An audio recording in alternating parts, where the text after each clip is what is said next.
আসসালামু আলাইকুম ওয়া রাহমাতুল্লাহি ওয়া বারাকাতুহু।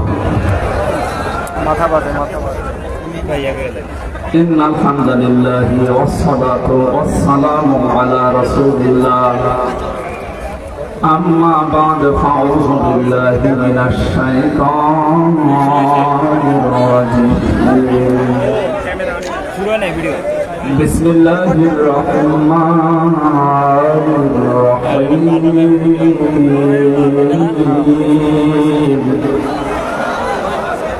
ইয়া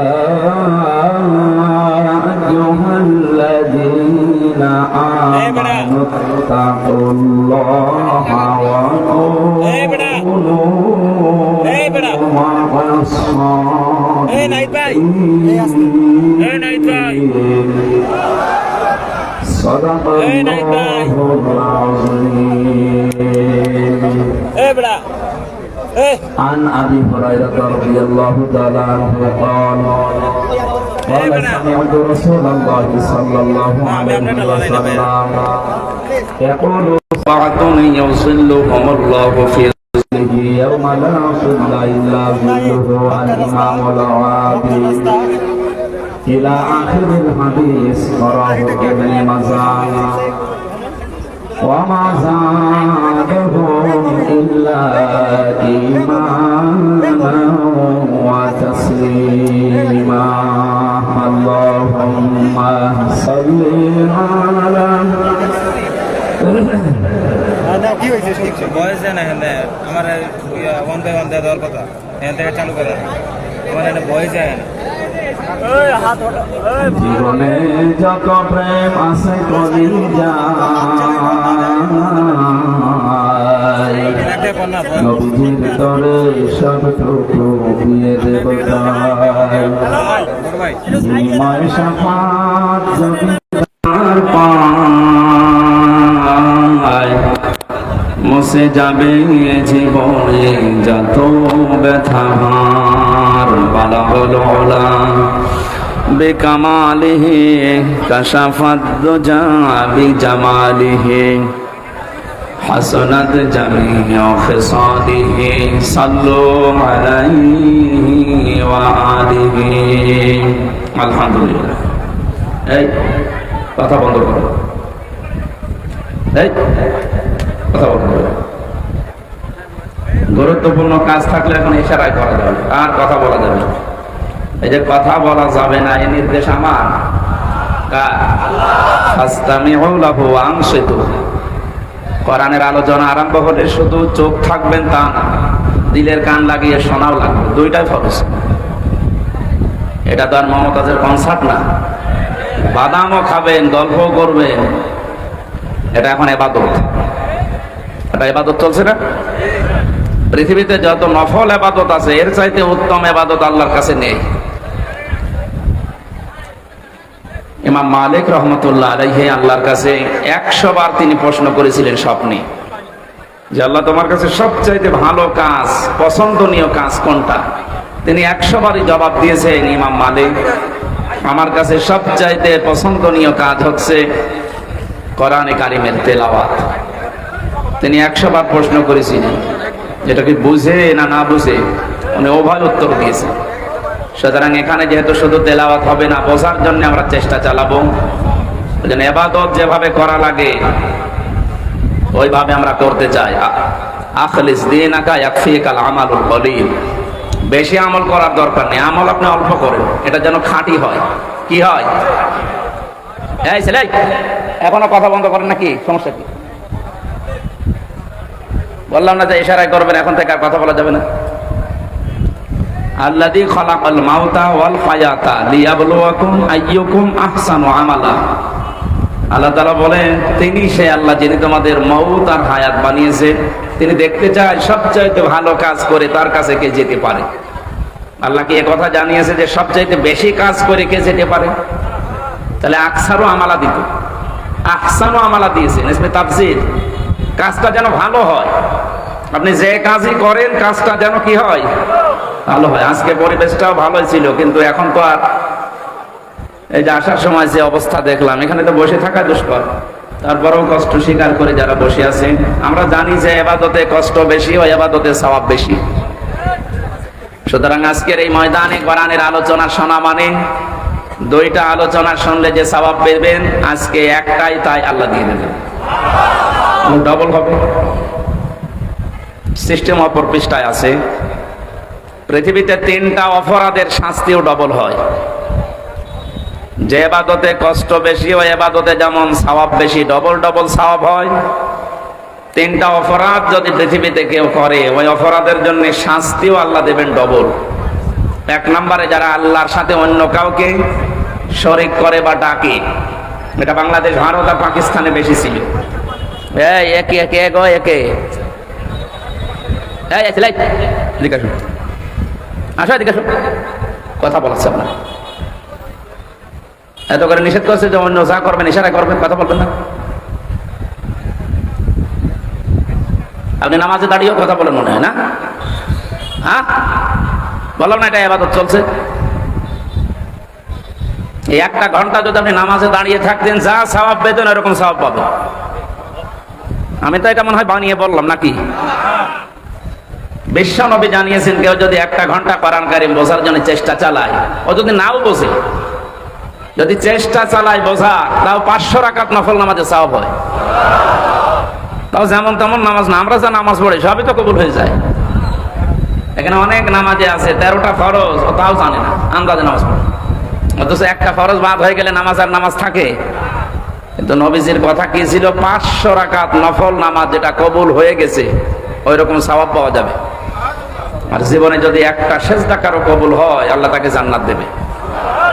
সেজদার মতো আবার সেজদা হওয়া লাগবে। এই জন্য খুব খেয়াল করে শুনবেন ভাই। সে আবু সাইদের মতো বুকের ভেতরে বইছে ঝড়, বুক পেতেছি গুলিকর, বহু জ্বালা যন্ত্রণা নিয়ে এখানে বসে আছে। যে সমস্ত মানুষ যন্ত্রণা দিয়েছিল, আল্লাহ তাদেরকে এখন যন্ত্রণায় ফেলে দিয়েছে। জালেমদের জন্য দোয়া করি না, কারণ জালেমদের জন্য দোয়া করা নিষেধ। আল্লাহু লা ইয়াহদিল কওমাজ জালিমিন, আল্লাহ জালেমদেরকে পথ দেখাচ্ছেন না, দেখাবেন না। ইয়াহদি এটা মজারি, বর্তমান ভবিষ্যৎ, প্রেজেন্ট ফিউচার, 2টা কাল দিয়ে শব্দ বানানো। এই শব্দ তো আমি বানিয়েছি, বলেন এই শব্দ বানিয়েছে কে? আল্লাহু লা ইয়াহদিল কওমাজ জালিমিন। আল্লাহ বলেন আমি জালেমদেরকে পথ দেখাচ্ছি না, হেদায়েত দিচ্ছি না, দেবও না। এখন যদি আল্লাহ হেদায়েত দেয় জালেমদেরকে, কথা ঠিক থাকবে? বলেন। এই জন্য আল্লাহ দেবে না। ওনার কথা তো আবার ঠিক থাকা লাগবে। নাকি আমাদের এই চাচা এরশাদের মতো যে সকালে এক কথা বলেছে, বিকাল বলছে না আমি বলিনি, এরকম নাকি? আতাম্মাত কালিমাতু রাব্বিকা সিদকা ওয়া আদলা লা মুবাদদিলা লিকালিমাতিহি ওয়া হুয়াস সামিউল আলিম। আল্লাহ পাক জানিয়েছেন, হে নবী, আপনাকে যে কালাম আমি দিলাম, কোরআনের সব কথাগুলো সত্য কথা এবং ইনসাফ দিয়ে পরিপূর্ণ। 3 নম্বরে, কোরআনে যত কথা আমি দিয়েছি কিয়ামত পর্যন্ত এর কোনো রদ বদল নেই। সুবহানাল্লাহ বলতে পারেন না? উনি যখন বললেন যে আমি হেদায়েত দিচ্ছি না, জালেমদের দেব না, সুতরাং এই কথার কোনো রদ বদল। এই জন্য জালেম যারা, বড় আফসোস লাগে আপনার জন্য। আপনার দুনিয়াও শেষ, আখিরাতও শেষ। দুনিয়া তো শেষ করে ফেলেছেন, আপনার আর কিচ্ছু নেই। যারা জুলুম অত্যাচার করেছিলেন, আপনার দুনিয়া শেষ, আপনি যাই করেন। আর আখিরাত শেষ কেন? কারণ আপনি আমার টার্গেট না, আপনি এখন আল্লাহর টার্গেট। ইন্নামাস সাবিলু আলাল্লাযিনা ইয়াজলিমুনান নাস, সূরা শুরার 42 নম্বর আয়াতের প্রথম অংশে আছে। আল্লাহ পাক বলেন, আমি নিজে জালেমদের বিরুদ্ধে অভিযোগ দায়ের করব, কেস করব, মামলা দেব। বলে জালেমের বিরুদ্ধে কিয়ামতে মামলা দেবে আব্দুল গফুর সাহেব। কে? আপনি ভাবতেছেন কত কঠিন কথা এটা? জালেমদের বিরুদ্ধে আজ এই দেশের কিছু মানুষ মামলা দিয়েছে, তাই ওদের অবস্থা যা দেখলাম। গত পরশুদিন আমার হাজিরা ছিল, আমার মামলা সব ঢিসমিস হয়ে গেছে আলহামদুলিল্লাহ। আমি বের হয়ে আসতেছিলাম আদালত থেকে, দেখছি আল্লাহর এক পাঁজি বান্দা, হাজি সেলিম না পাঁজি সেলিম, এর নামে হাজি লাগালে গুনাহ হবে। ওর যে চরিত্র এখন সব ফুটে উঠতেছে। এজলাসে দাঁড়িয়ে দেখলাম হাওমা করে কাঁদতেছে। আর আশপাশে যারা দাঁড়িয়ে আছে, গালি তো 1 নাম্বার না, সব মানে 7 নাম্বার গালি দিচ্ছে। কি করলো বলেন তো এই লোকটা? জীবনটা শেষ করে দিল, দুনিয়াও শেষ, আর আখেরাতে তো হাজার হাজার লক্ষ লক্ষ মানুষের মামলার আসামি হবে এবং আল্লাহ নিজে ওর নামে মামলা দেবে।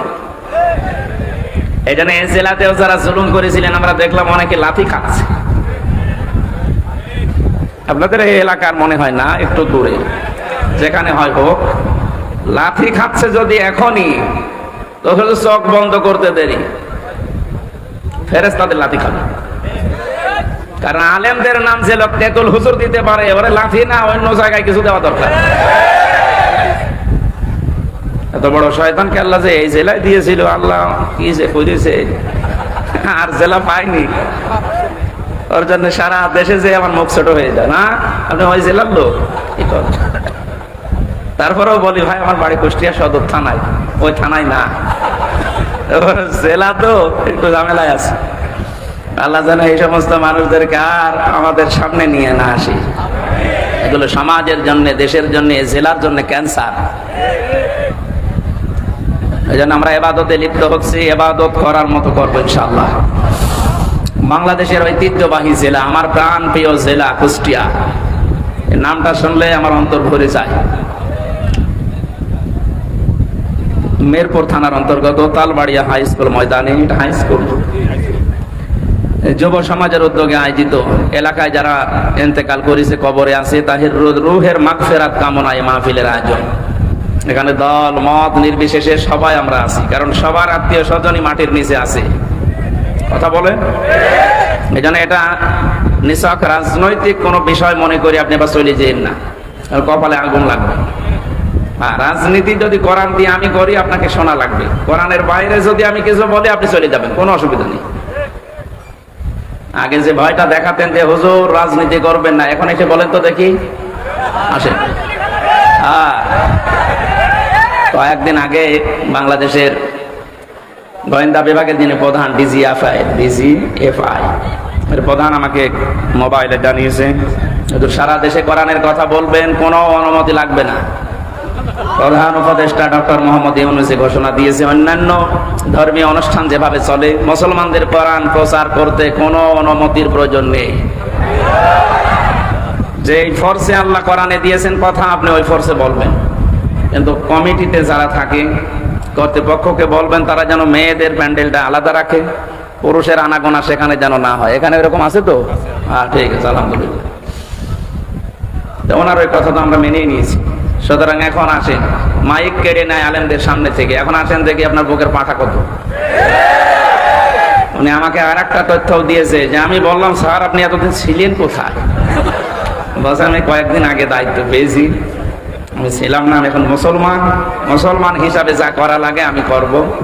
আপনারা কোরআন প্রচার করেন, কেউ যদি কোনো জেলায়, কোনো থানায়, কোনো ইউনিয়নে বাধা দেয়, শুধু তার নামটা আমাদের দেবে, ওর ঠ্যাং ভেঙে ফেলবে।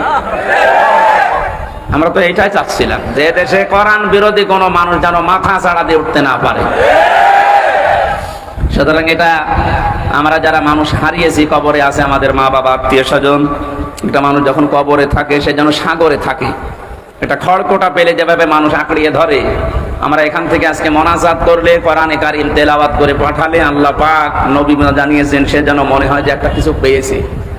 কত অসহায় অবস্থায় আছে, আপনাকে 2-3 তলা 5 তলা বাড়ি করে দিয়ে আপনি জানেন, আর আপনি একটু সময় তার জন্য বের করতে পারছেন না। সুতরাং দলমত নির্বিশেষে যারা এসেছি, মহাবিশ্বের মহাবিশ্বয় আমাদের মালিকের মুখের পবিত্র বাণী কোরআনে কারিম তাফসীরুল কোরআন মাহফিলের স্বনামধন্য সভাপতি, কথা বলা যাবে না ভাই, সাবেক উপজেলা চেয়ারম্যান মিরপুর কুষ্টিয়া, বিশিষ্ট ইসলামী চিন্তাবিদ, রাজনীতিবিদ, আমাদের অভিভাবক, বাংলাদেশ জামাতে ইসলামী কুষ্টিয়া জেলা শাখার নায়েবে আমির আলহাজ মোহাম্মদ আব্দুল গফুর। নাম দেখেছেন, আল্লাহর যে নাম আছে 5000, তার ভেতরে একটা গফুর। এই নামের কারণে আল্লাহ লক্ষ লক্ষ কোটি বান্দাকে মাফ করে দিবে। গফুরের আগে আব্দুল লাগিয়েছেন, গফুরের বান্দা। এই জন্য যাদের নাম আল্লাহর নামের সাথে মিল করে রাখা, তাদেরকে এই গফুর বলে ডাকা যাবে না, আব্দুল গফুর বলা লাগবে, আব্দুল মান্নান বলা লাগবে, আব্দুল হান্নান বলা লাগবে। কথা বুঝতেছেন? অনেক সম্মানিত নাম, আল্লাহর নাম। মহান আল্লাহ তার এই গোলামকে তার বান্দা হিসাবে যেন তৈরি করে নেন, তার জীবনের ভালো কাজগুলো কবুল করে। মানুষ হিসাবে যদি কিছু অন্যায় থাকে, আল্লাহ এই গফুর নামের খাতিরে মাফ করে দেন। সম্মানিত পরিচালক, আপনাদের এলাকার সন্তান মনে হয় নাকি? কোথায় বাড়ি? এলফামার, ইসলামিক চিন্তাবিদ, শিক্ষাবিদ জনাব মাওলানা শাহ সাহেব বিল্লাহ। আলোচনা রাখলেন মাওলানা হুসাইন আহমেদ মাহফুজ, কুষ্টিয়া ওলামা বিভাগ, বাংলাদেশ জামাত ইসলামের অঙ্গ সংগঠন, জেলা সেক্রেটারি মাওলানা ইয়াসির আরাফাত জিহাদি সহ আমি নাম জানি না অনেকের, এই জন্য একবারে দোয়া করছি, ওয়ারাফা'না লাকা যিকরাক। যারাই আছে তাদের ঈমান এবং আমল অনুযায়ী আল্লাহ যেন মান সম্মান দুনিয়া আখিরাতে আরো বাড়িয়ে দেন। বলেন বলেন। একবারে সব দোয়া করলাম বলে আবার রাগ করলেন না? না, মানে অনেক জায়গায় আছে তো। এক শিক্ষক বলছিল ছাত্রকে, ছেলে গোট বানান কর। Sir A B C D F G H I J K L M N O P Q R S T U V W X Y Z, কি করবি? এর ভেতরে আছে, আপনি বানান করিয়ে নিন। আমি সব অক্ষর বলে দিয়েছি, আপনি শুধু জি ডবল ও ডি বানান করি নিন। আমি একবারে দোয়া করেছি কোরআনের আয়াত দিয়ে, ওয়ারাফা'না লাকা যিকরাক। এ মঞ্চে বসা আছেন শ্রদ্ধাভাজন ব্যক্তিবর্গ, অত্র এলাকার বিভিন্ন রাজনৈতিক দলের নেতা কর্মীরা, সামনে বসা তাওহীদি জনতা, পর্দার আড়ালের সম্মানিত মা এবং বোনেরা, প্রশাসনের ভাইরা। এখন আর বলা লাগছে না, কারণ থানা পুড়িয়ে গেছে। কি একটা দুর্বিসন্ধি চলছিল দেখেছেন এই অনুষ্ঠানটা করতে। পাতি নেতা থেকে শুরু করে যার নাম নিতেও ঘৃণা লাগে, জালেম, তার কাছে কোরআন প্রচার করা হবে, প্রসার করা হবে, অনুমতি নেওয়া লাগতো। কত নিচে নেমেছিলাম আমরা।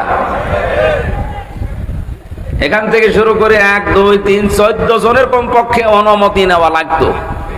কোরআন প্রচারে বাধা আমার মনে হয় পৃথিবী তৈরি হওয়ার পর থেকে এই 15 বছরের মতো হয়নি। আমারটা, অন্যেরটা আমি জানি না, আমি দেখেছি। সব কমপ্লিট করার পরে স্টেজ থেকে আমার নামিয়ে দিয়েছে।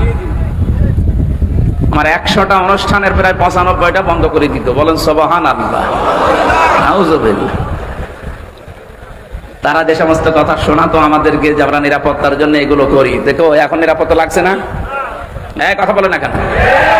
বাংলাদেশ জামাত ইসলামী কুষ্টিয়া জেলা শাখার উদ্যোগে কিছুদিন আগে 500-র উপরে প্রায় 700 আলেম এসেছিল এতিমখানায় কুষ্টিয়া। সব ঘরানার আলেমরা এসেছিল। সেখানে 2.5 ঘন্টা 3 ঘন্টা আলেমদের আলোচনা হয়েছে। আপনি ভাবেন তো, শুধু একটা মাস আগে যদি 500 না 5 জন এক জায়গায় আলেম হইতো, কতগুলো মামলা হইতো? কোন জায়গা থেকে আমরা কোথায় এসেছি আজ? আমার মনে হয় সেজদায় পড়ে থাকা দরকার। 5 তারিখে আগস্ট মাসের 1.5টার পর থেকে যখন শুনলাম যে আল্লাহ রহমত নাজিল করছে, সেজদায় পড়ে গিয়েছিলাম যে এই আর মনে হয় না তোলাই ভালো মাথা। এখন দিন দিন যা বুঝতে পারছি, আসলে আমার সেজদা থেকে মাথা না তোলাই ভালো। এইরকম উপকার আল্লাহ আমাদেরকে করেছে। স্বাধীন দেশে পরাধীন অবস্থায় ছিলাম আর নাম করতাম যে আমরা স্বাধীন। কিসের স্বাধীন? কুষ্টিয়ায় আমার বাড়ি। আমার চাচা আওয়ামী লীগ করে, উনি আমারে দাওয়াত দিয়েছে খাবার খাওয়ার জন্য। যদিও আওয়ামী লীগের বাড়ি খাবার খাওয়া ঠিক না, না সব আওয়ামী লীগ না, আমার চাচার মতো যারা। এখন নিয়ে গেল, যাওয়ার পরে খাবার খেয়েছি। এখানকার একজন নেতা গোছের মানুষ ওনারে কল দিয়েছে। কেন ওনারে দাওয়াত দিলে? বলছে আমার ভাতিজা। না, ভাতিজা হলেও হবে না।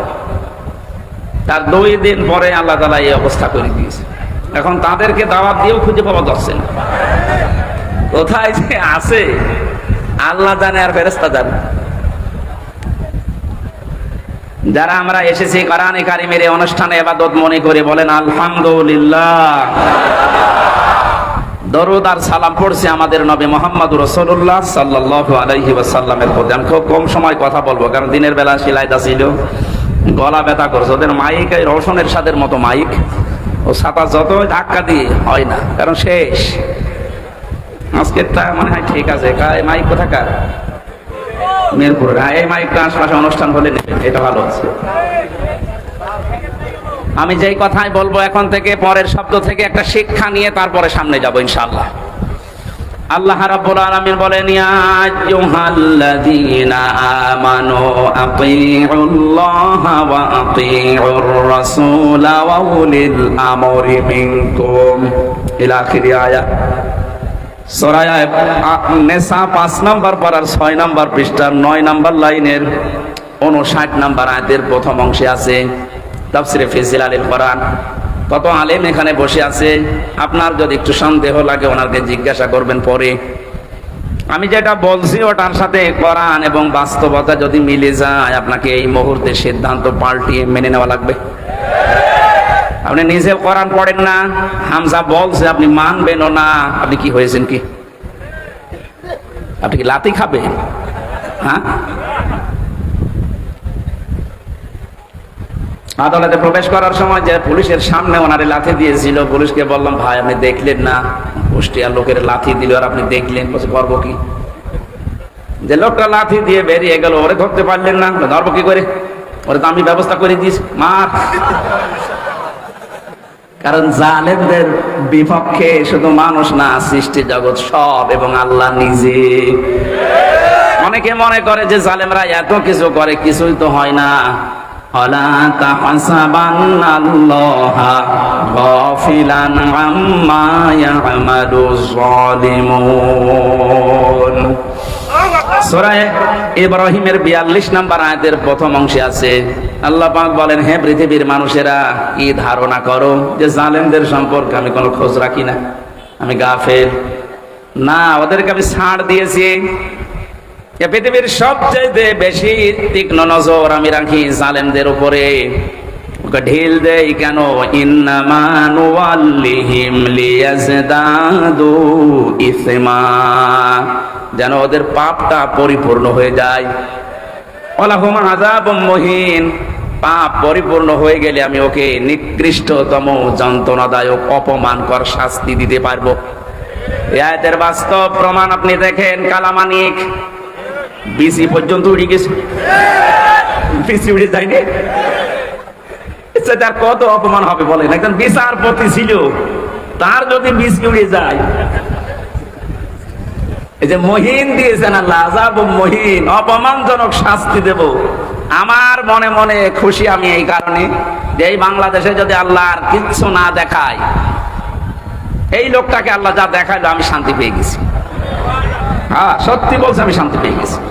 কারণ এই লোকটা কোরআনের পাখি আল্লামা দেলাওয়ার হোসেন সাইদী রহমতুল্লাহ আলাইহি তার বিরুদ্ধে একা একা সিদ্ধান্ত নিয়েছি। অন্যগুলো কিন্তু বলতো না, আমরা তো অপরাধ পাই না, কিভাবে? বলে না, দেওয়া লাগবে। আল্লাহ মনে হয় এই কারণে ওরা কলার পাতায় শুয়েছে। মানুষ তো মরে গেলে কলা পাতায় জীবিত অবস্থায় শুয়েছে। এই জন্য জালেমদের সম্পর্কে কিন্তু খুব তীক্ষ্ণ নজর আল্লাহ। কোন মানুষ যেন জালেম হয়ে যাবেন না। যা বলছি এবার মিলা।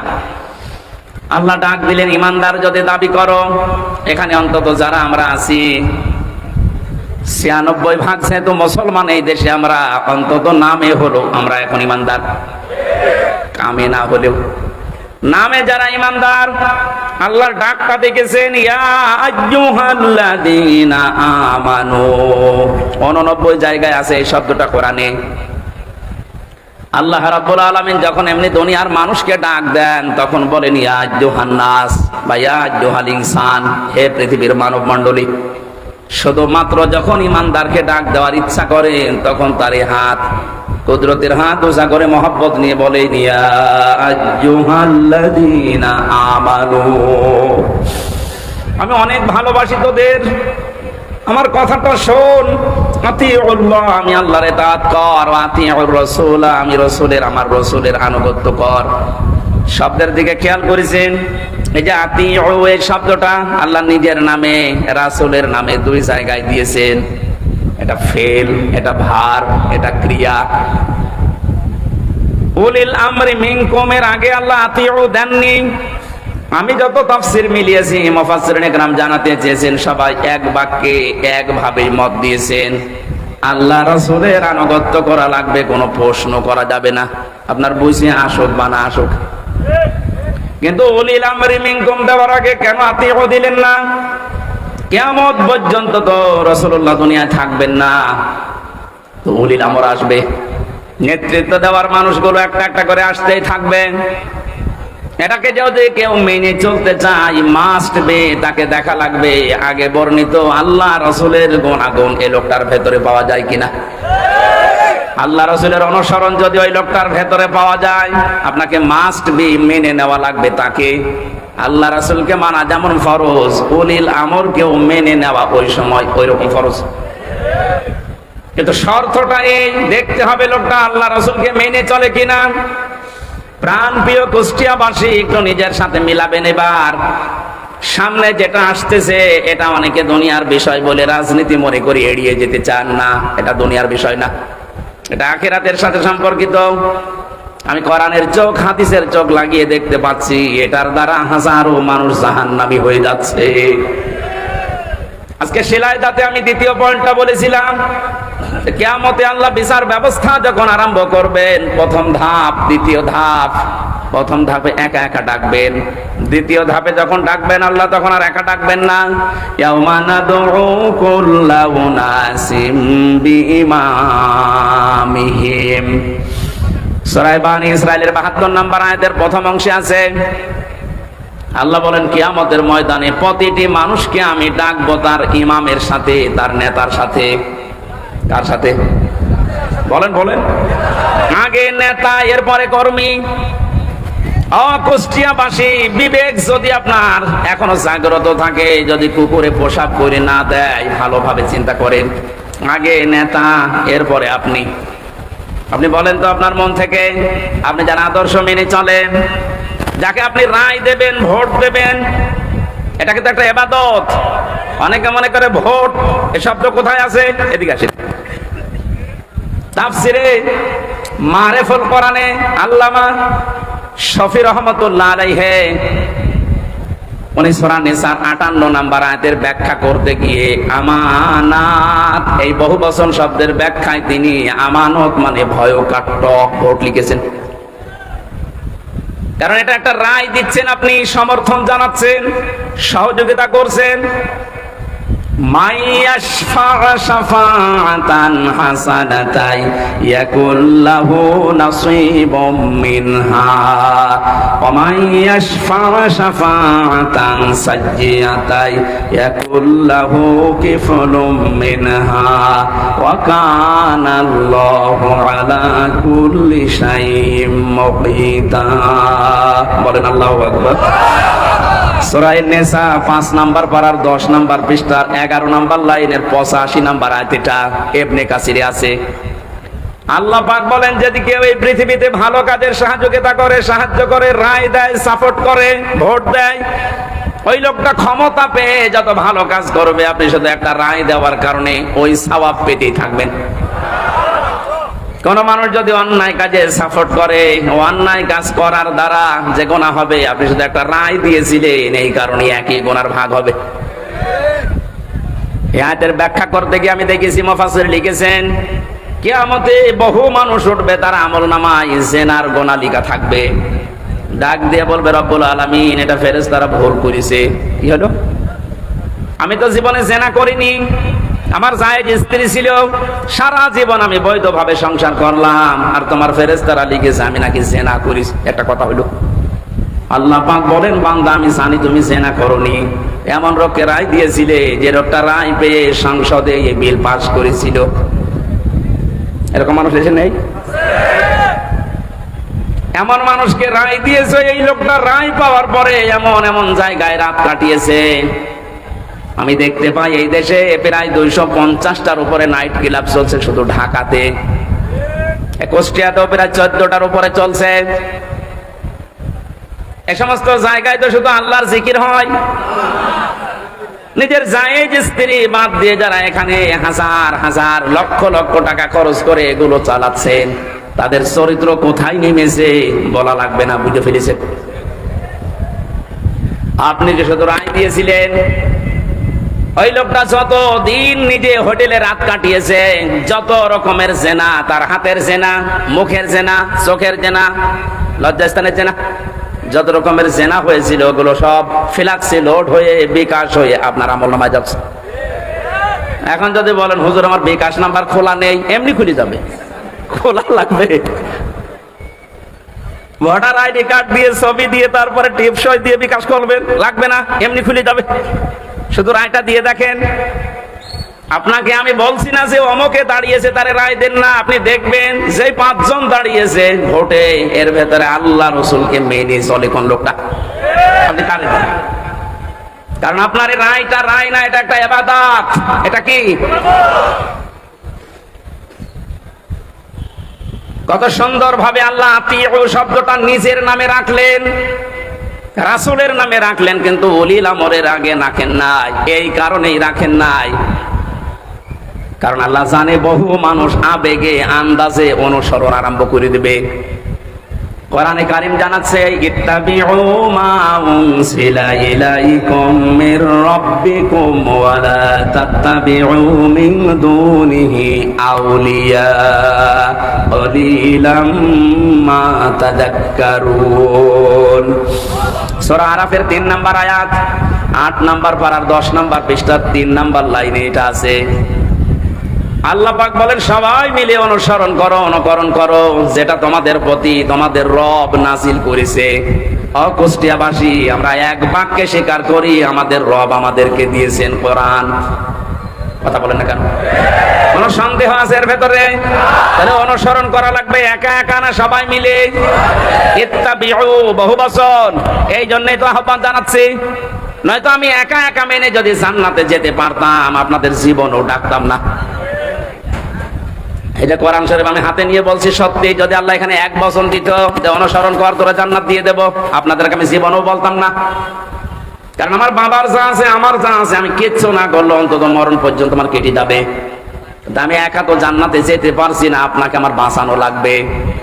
কুল হাদিহি সাবিলি আদউ ইলাল্লাহ আলা বাসীরাতিন আনা ওয়া মান ইত্তাবা'আনি ইলা আখিরি আয়াত। সূরা ইউসুফের 108 নম্বর আয়াতে আছে, আল্লাহ পাক বলেন, নবী আপনি বলেন এইটাই আমার পথ, এইটাই আমার। আমি মানুষকে আল্লাহর দিকে ডাকি, আন্দাজে ডাকি না, আমি বুঝে শুনে ডাকি, আলা বাসীরাতিন, দেখে দেখে ডাকি, কারণ এইটাই আমার কাজ। এবার একটা তথ্য বলছি হাদিস থেকে, বিশ্ব নবী জানিয়েছেন, মানে মান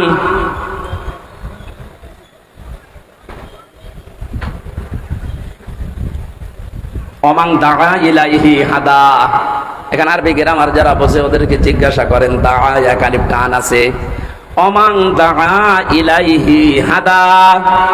কেউ যদি কোরআন দিয়ে মানুষকে ডাকে, আল্লাহ নিজে তাকে হেদায়েতের উপরে রাখে। আমি এমনিতে ঝুঁকিপূর্ণ পথ বেছে নেইনি। 3টা বছর জেলখানায় থাকার পরে তো সিদ্ধান্ত নিতে পারতাম না যে যা করছে করুক, লা ইলাহা ইল্লাল্লাহ, পারতাম না। আমার বাবার যা আছে, সত্যি কথা বলছে, আমি একা, আমার কিন্তু চলে যেত। কিন্তু এই রক্ত পিচ্ছিল পথে আমি বেছে নিয়েছি আল্লাহ পাকের ঘোষণা যে আমি যদি হেদায়েতের উপরে থাকতে চাই, কোন গাছতলায় বসে, আস্তানায় বসে, খানকায় বসে হেদায়েতের উপরে থাকা যাবে না। হেদায়েতের উপরে থাকতে হলে দাঁড়া আল্লাহর দিকে কোরআন দিয়ে মানুষকে ডাকা লাগবে। আমি যদি ডাকতে পারি, আল্লাহ নিজে দায়িত্ব নিয়ে আপনাকে রাখবে হেদায়েতের উপরে। আর যাদেরকে আমি ডাক দেব তাদের অবস্থা কি? ফাকাদ হুদিয়া ইলা সিরাতিম মুস্তাকিম। এটা আলেম যারা আছে, ফা দিলেন কেন এখানে? কদ নিলেও তো অর্থ হয়ে যেত, আবার কদ বাদ দিয়ে দিলেও অর্থ হয়ে যেত। ফা শব্দটা প্রায় 19টা অর্থে ব্যবহার হয় বালাগাত মান থেকে। এটা তো আর ক্লাস চলছে না মাদ্রাসার যে আমি একেবারে ভেঙে ভেঙে বলবো। এতটুকু বলতে পারছি, আল্লাহ এত বড় কঠিন শব্দ নবীজিকে দিয়ে বলিয়েছেন, ফাকাদ হুদিয়া ইলা সিরাতিম মুস্তাকিম। কোরআনের ডাকে যদি সত্যিই কেউ বুঝে শুনে সাড়া দিয়ে দেয়, আল্লাহ নিজে তাকে সিরাতে মুস্তাকিম নসিব করে দেয়। আমি আজকে ডাক দেব, আমি থাকতে চাই হেদায়েতের উপরে, আর আমি আন্দাজে ডাকি না, আমি বুঝে শুনে ডাকি। আর আপনারা সাড়া দেবেন, আপনাদেরকে আল্লাহ জান্নাতের পথ দেখিয়ে দেবে। জান্নাতের পথ দেখানোর দায়িত্ব হামজার কার? বলেন বলেন। আল্লাহ যদি এতটুকু শেষ করে দিতেন, আলা বাসীরাতিন, না আনা ওয়া মান ইত্তাবা'আনি, এটা আমার কাজ, এবং আমাকে যারা অনুসরণ করে, আমার উম্মত বলে যারা দাবি করে, কিয়ামত পর্যন্ত তাদেরও আমি আল্লাহর দিকে মানুষকে ডাকা লাগবে। এই জন্য শব্দটার দিকে খেয়াল করে আমি ডাকতেছি, ইত্তাবিউ, আমরা সবাই অনুসরণ করতে চাই। কোন বাবার অনুসরণ না, কোন পীর সাহেবের অনুসরণ না, কোন দাদার অনুসরণ না, আমি অনুসরণ করব সবাই মিলে কোরআনের। আরো জোরে। আল্লাহ এতটুকু শেষ করলেন না, আরেকটু বাড়িয়েছেন, ওয়ালা তাত্তাবিউ, অনুসরণ করা যাবে না, মিন দুনিহি আউলিয়া, ওলির বহু বচন আউলিয়া। এ দুনিয়ায় কোন ওলি আল্লাহর অনুসরণ করার দরকার নেই। এই শব্দটা শোনার পরে মনে হচ্ছে আল্লাহ তার ওলিদের বিরুদ্ধে। না মানে বাংলা অর্থ করেন তো দেখি, করেন। ওয়ালা তাত্তাবিউ মিন দুনিহি আউলিয়া, কোন ওলির অনুসরণ দরকার নেই। আল্লাহ একজন ওলিকেও বাদ দেয়নি, সব শেষ। বাংলা অর্থ করলে মনে হচ্ছে আল্লাহ তার ওলিদের বিরুদ্ধে। না, ব্যাখ্যায় গিয়ে দেখলাম আল্লাহ এই জন্য নিষেধ করেছেন, কারণ আল্লাহ ভালোভাবে জানেন পৃথিবীতে বহু মানুষ এমন আসবে, ওরা আল্লাহর চাইতে ওদের আব্বাকে বড় মনে করবে, যেটা শুরু হয়েছিল 15 বছরে। একজন আব্বার জিকির আমরা যত করেছি, আমার তো যতটুকু জ্ঞান বুদ্ধি, আমার মনে হয় যদি আমরা আল্লাহর জিকির ওই মনে মানে করতাম, আমরা আল্লাহর ওলি হয়ে যেতাম। আল্লাহ তাহলে ওলিদের বিরুদ্ধে না, আল্লাহ বলতে চেয়েছিলেন এইটা যে অনেকে আবেগে আল্লাহরে বাদ দিয়ে আব্বাকে উপরে তুলে ফেলবে। এই জন্য আল্লাহ সব বাদ দিয়েছেন, সব বাদ দে, কলিলাম্মা তাযাক্কারুন। আল্লাহ আফসোস করছেন, না আমার এই কথাগুলো শোনার পরে বিশ্বাস করা দূরের কথা, অধিকাংশ মানুষই মুখ ফিরিয়ে চলে যাবে। আপনারা চলে যাবেন? যাবেন? আল্লাহরে আফসোস থাকতে দেবেন? দল মত নির্বিশেষে আজকে থেকে আমার সিদ্ধান্ত নিয়ে যাওয়া লাগবে। আমি যেহেতু রায় দেব সামনে, এটা একটা ইবাদত, নামাজের মতো একটা ইবাদত। নামাজ পড়লে সওয়াবের উদ্দেশ্যে, রায় দেব আমি সওয়াবের উদ্দেশ্যে। আমার আমল নামায় যেন হজের সওয়াব লেখা হয়, হজ না করেও। আব্দুল গফুর সাহেব যদি দায়িত্ব পায়, ওখানে যে যদি হজের পক্ষে কথা বলে, যেমন এখন ডক্টর আফম খালিদ সাহেব বলছে না, 7.5 লাখ 8 লাখ 9 লাখ টাকা লাগবে হজ করতে। উনি দায়িত্ব নিয়েই বলছে সিন্ডিকেট ভেঙে দেওয়া লাগবে। কোন কারণে এত টাকা লাগবে একটা ফরজ হজ করতে?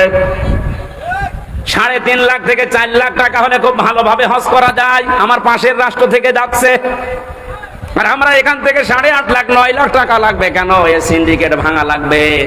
এইরকম খালিদের মতো মানুষ যদি এদেশে 151 জন তৈরি হয়ে যায়, আর এই রায়টা যদি পাশ হয়ে যায়, কিয়ামত পর্যন্ত যত মানুষ এদেশে আসবে, আমল নামায় দেখবেন এমনিতেই হজের সওয়াব লেখা হয়ে গেছে। হজ না করে আপনি হাজি, কিয়ামতে আল্লাহ আপনাকে হাজি বলে ডাকবে, বলবেন আল্লাহ আমি তো হজ করিনি। আল্লাহ জবাব দেবেন, বান্দা আমি জানি তুমি হজ করনি, এমন জায়গায় তুমি রায়টা দিয়েছিলে, তোমার রায় পেয়ে লোকটা চেয়ারে বসেছিল। শুধু চেয়ারে বসে নাই, ওখান থেকে আমার একটা ফরজ বিধান হজের পক্ষে কথা বলেছিল। আল্লাহ কিন্তু ফেরেশতা দিয়ে এটা পারে না, পারে না? কিন্তু আমাদেরকে আল্লাহ দায়িত্বই তো দিয়েছে খলিফা হিসাবে, ইন্নী জাইলুন ফিল আরদি খলিফা, আমি তোদেরকে দুনিয়ায় পাঠালাম খলিফা করে।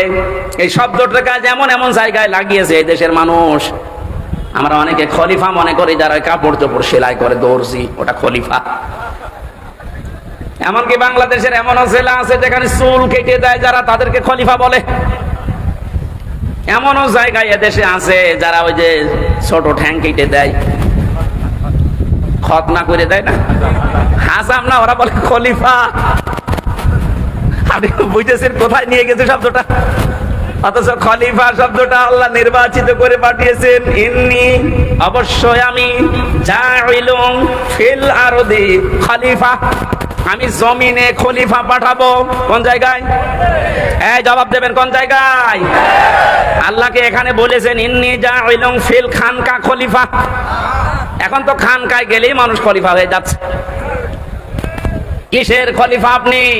খানকায় গেলে খলিফা হবে, কথা কোরআনে হাদিসে কোন জায়গায় আছে দেখান? আল্লাহ বলেন জমিনে খলিফা পাঠিয়েছি। ইন্নী জাইলুন ফিল মাসাজিদি খলিফা, মসজিদে খলিফা পাঠাবো। তাহলে কিছু জিকির আজকার করলে আপনি মাপ পেয়ে যেতেন। যদি বলতেন ইন্নী জাইলুন ফিল মাদারিসি খলিফা, মসজিদে মাদ্রাসায় খলিফা পাঠাবো, তাহলে সায়েম বিল্লাহর মতো একটা মাদ্রাসা করে কিছু ছেলে মেয়েকে পড়ালে আপনি মাপ পেয়ে যেতেন। আল্লাহ কিন্তু শব্দটা দিয়েছেন ইন্নী জাইলুম ফিল আরদি, কোথায়? ফিল আরদি, জমিনে। এই জমিনে আজ আমরা যেহেতু এই দায়িত্বটা পালন করি না, আমরা কেউ খানকায়, কেউ গাছতলায়, কেউ মসজিদে, কেউ মাদ্রাসায়, কেউ দরবারে, জমিনটা জালেমরা ফাঁকা পেয়েছিল, 180 মাইল বেগে চালাচ্ছিল।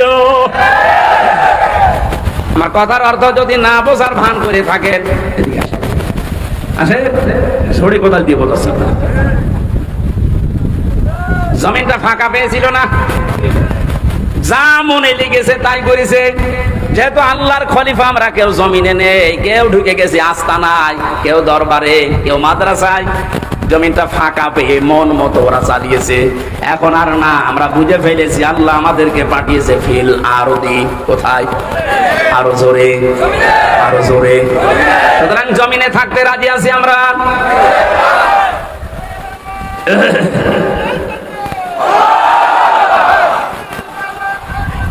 আলহামদুলিল্লাহ।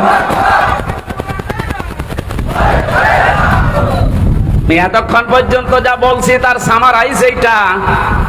এমন মানুষকে আমরা রায় দেব, ভোট দেব, তার পেছনে থাকবো যেই মানুষটা আল্লাহ রসুলকে মেনে চলে। সে জামাত ইসলাম হওয়া লাগবে, চরমনায় হওয়া লাগবে, শর্ত না। দেখবেন এই লোকটা আল্লাহ রসুলকে মেনে চলে কিনা। আর যার চেহারা দেখলে আল্লাহর আগেই রাগ হয়ে যাবে কি, কারণ আপনাকে তো আল্লাহ বিচারের জন্য ডাকবেন একা একা না, ডাকবেন কয়জন করে? নেতা সাহেব, নেতা আগে কর্মী পরে। এমন নেতার পেছনে থাকেন যারা দেখলে মানুষ লাথি দিচ্ছে, আল্লাহ লাথি দেবে। কথা বলেন এখন, আপনার বিবেকে কি বলে বলেন? এখন আমি অন্য জেলার কথা বাদ দিলাম, এই জেলায় যারা দায়িত্বে ছিল এদেরকে যদি আপনি সামনে রাখেন, পেছনে আপনি। ওর যে চেহারা, চরিত্রের কথা তো বাদ দিলাম, ওর যে চেহারা, সিরাত সরাত নবীজির কোনটা আছে ওর ভেতরে, সামনে দিয়ে আপনি পেছনে, কি মনে হচ্ছে আপনার কাছে? আল্লাহ ওর দিকে তাকালে আপনার পর্যন্ত যাবে। ওর দিকে তাকিয়ে তো আল্লাহ বুঝবে যে এর সরাত সিরাতের ভেতরে বাইরে তো সবই আল্লাহর জানা। তখন বলবে ওর পেছনে যেটা আছে আরো 2 নাম্বার। কথা বলে না কেন? দেখলেন, ও নিজেই বলছে ঠিক, যে যার পেছনে আছে ওরে যদি সামনে রাখি আল্লাহ মাফ করবে না। ও ধরা খাবে না? আপনি তো ধরা খেয়ে বসে আছেন, এখনো বলছে ঠিক।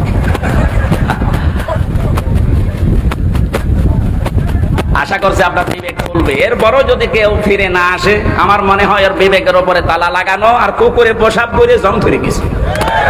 আল্লাহ আমাদের হেফাজত করুন, আমিন। আমি এত নিচু কথা বলতাম না, এই উদাহরণটা দিলাম আপনাদের জন্য, আপনার বিবেকে তালা যেন খুলে যায়। আমরা কোরআনে কারীম থেকে সূরা তাওবার 119 নাম্বার একটা মাত্র আয়াত পড়েছি। আমি ব্যাখ্যা করতে পারিনি ওখানে, এই জন্য বলেছিলাম যে এখানে ব্যাখ্যাটা যতটুকু পারি করব। এই শব্দটা নিয়ে বিশেষ করে এ বাংলাদেশ, ভারত আর পাকিস্তানে আমি বহু জায়গায় গেলাম, দেখলাম ভেজাল চলছে। বিশেষ করে এই আয়াতটা নিয়ে সমস্যা বেশি। আয়াতের সমস্যা না, ব্যাখ্যা করতে গিয়ে যে যেই দিকে আছে ওই দিকে টেনে টেনে কথা বলে। আমরা ওই রকম করবো না। আমরা দেখবো আল্লাহ কি বলেছে, রাসূল কি করেছে, আয়াতের ব্যাখ্যা, সাহাবায়ে কেরাম কি ব্যাখ্যা দিয়েছে। আমি যেহেতু এগুলো পড়েছি এই জন্য আমি ডেলিভারি দিচ্ছি, শোনেন। আল্লাহ পাক জানিয়েছেন, ইয়া আইয়ুহাল্লাযীনা আমানু তাকুল্লাহা ওয়া কুনু মা'আস সাদিকিন।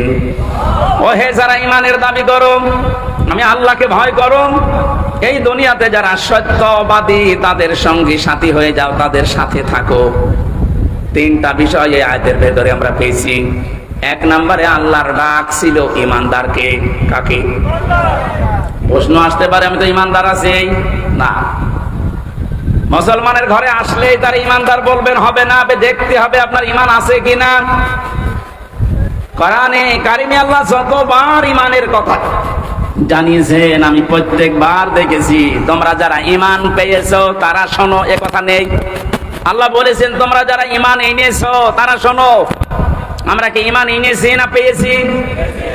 হ্যাঁ, না না, আমরা তো পেয়েছি, আমরা ঈমান আনতে পারি না এখনো। ঈমান এনেছিল হযরতে বেলাল, ঈমান এনেছিল হযরত খাব্বাব, তাকান তাদের জীবনের দিকে, ঈমান আনার কারণে কি গেছে তাদের উপর দিয়ে। হযরতে সুমাইয়া ঈমান এনেছিল তারা, আর আমরা ঈমান পেয়েছি।